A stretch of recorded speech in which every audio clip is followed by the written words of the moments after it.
Diary of a Naked Warrior Quest Mode by Cube Kid, an unofficial Minecraft adventure. Friday, Update 3, afternoon. I stood next to Breeze in a small quartz room.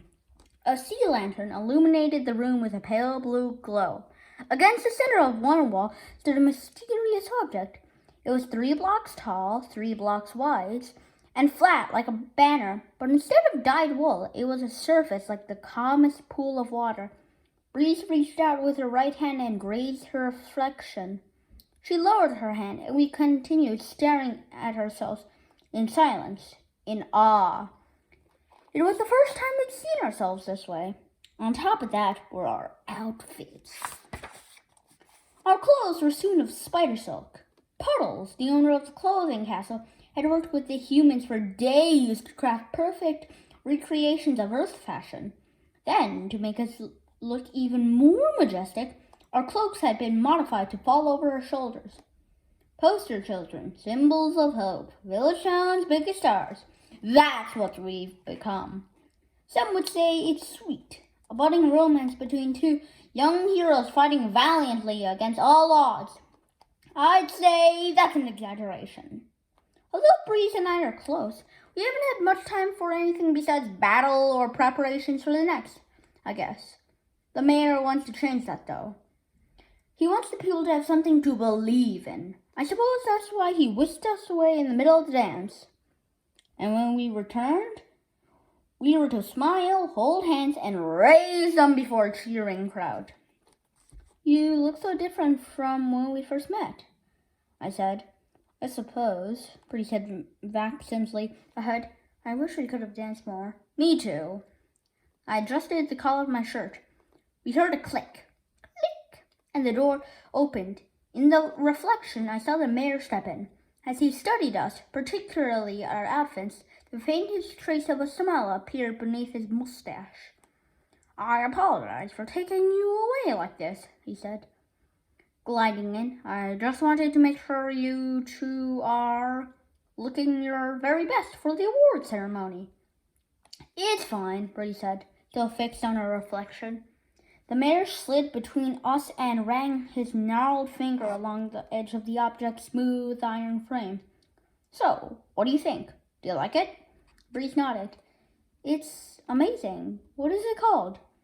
This is known as a mirror. This one is thousands of years old, crafted during the start of the Second Great War. As I understand, it came from an ancient temple, the Tabernacle of Gloomfell Cove. That's near the sea, beyond a vast mountain range to the northwest, far, far from here. I suppose it would be impossible to craft such an object ourselves, I said. How did it wind up here anyway? Our records say a trader brought it here. Traders used to be quite common back when it was still safe to travel. I was just a boy back then. So many voyages and vagabonds consistently visited our village. It seemed like yesterday. I nodded, vaguely recalling reading something about that in school. Only recently had our village learned of the Eyeless One's return, aka Herobrine. Yet our scholars believe he's been gathering his strength and amassing his armies for a long time.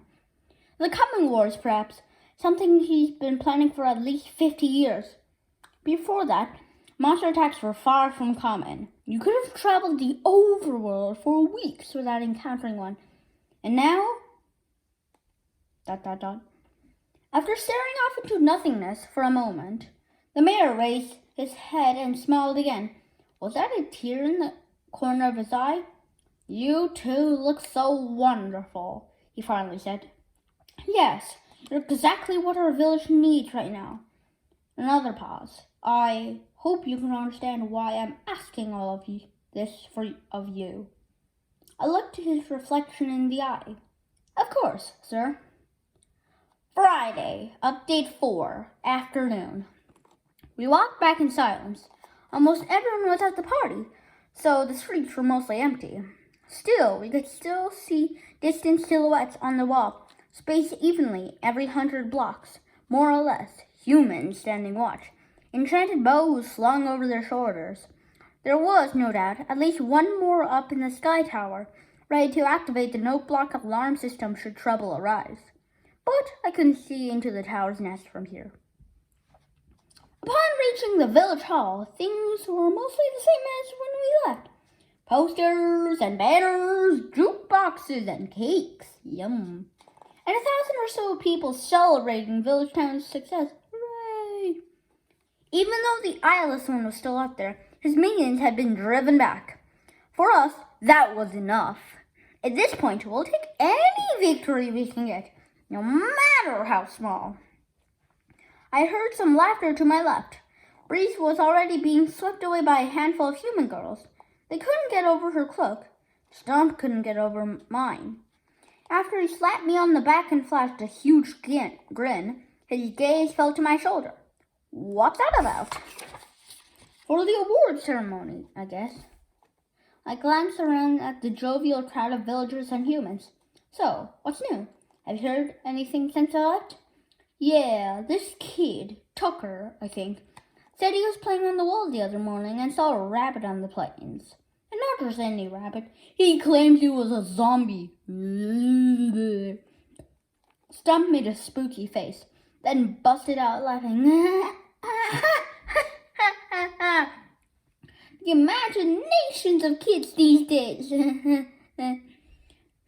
I said. Actually, I'd like to look into it. I'll speak to him later.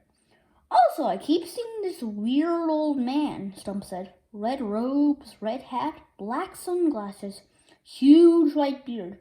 Said his name was Coco. Coco Witherbean. Coco Witherbean, huh? I thought for a moment, but the name didn't ring any bells. Neither did the description. That wasn't all that strange, though. New people have been showing up at our gate almost every week. Survivors. Usually it's just a small group of clueless villagers who fled from some tiny, obscure town after being attacked in the middle of the night. Otherwise, it's a lone human who's been wandering the overworld for months. We take them all in, show them around, and assign them some work to do. So, this Coco, I said, is he one of the new arrivals from this morning? Maybe. Whoever he is, he's creepy. I've seen him snooping around outside the library, too. Interesting. Once more I thought back, but I didn't remember seeing anyone who fit Stump's verbal sketch. All right, I'll keep an eye out for this guy, I said. Anything else? Nope, not really. I'll keep up the good work, I said. And don't let your guard down, even at a time like this. I reached up and patted my diamond sword, which was now sheathed across my back. We can't forget who we are. Stump's smile faded. Yes, sir. Hey, Dunk, you don't need to call me that. But they said I'm supposed to call you that, now that you're a captain. That doesn't matter. We've been friends since we were just 1 block tall. I'm just Runt, okay? Sure thing, he said, frowning. You know, Runt, you're acting awfully serious all of a sudden. What happened? Is anything wrong? I lowered my hand, unsure of what to say. What could I say? I couldn't stop thinking about what the mayor had said earlier. You're a warrior, Runt, a sworn defender of our village, and today you must act the part. Of course, I didn't need to say anything to Stump. He understood. He understood better than anyone. He'd been there when hundreds of mobs breached the wall. So, as I stood in silence, he didn't say anything either, just gave me a slow nod. Perhaps he was recalling it as well. Several other villagers came up, laughing and joking, and handed us slices of cake, and the images quickly left our minds for the moment. For that matter, I was so wrapped up in the celebration that I almost failed to notice the villagers' clothes. Many of them were dressed in human-style outfits, like me. Breeze was right. We really are becoming more and more like the humans. Then again, they're becoming more like us, too. One look at their leader was enough to convince you. There he was, Colbert 21337, 21,333.7.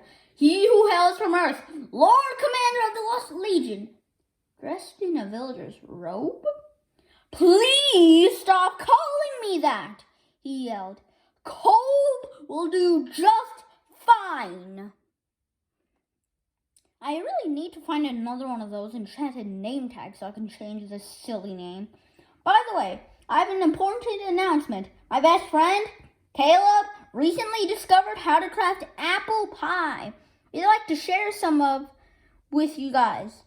In return, we'd love to try your famous grass stew. We've heard it's a village delicacy, and we really want to know what it tastes like. He went on to explain how there's a holiday on Earth that celebrates a time when two vastly different groups of people shared food with each other. The humans wanted to start something like that here. Unfortunately for them, they had no idea what they were getting into. Grass stew is considered a village delicacy not because it tastes good, but because it's hard to craft. You need shears enchanted with silk touch to harvest grass. As for the taste, we're betting off eating grass raw. Poor Kolb. He quickly discovered this. Well, do you like it? I crafted it myself. It's delicious. Great. Glad you liked it. How about some more? Actually, it's a strangest thing. I suddenly feel very full. Finally, the mayor announced that it was time for the award ceremony. As we approached, we saw that in his palm he was holding 6 tiny objects, each no bigger than a single seed. 2 resembled hearts, and another 2 resembled swords. The last pair, however, I didn't recognize. They were gray in color, stone, with flecks of white-blue diamond here and there. They almost look like some kind of, bird? For this year's graduation,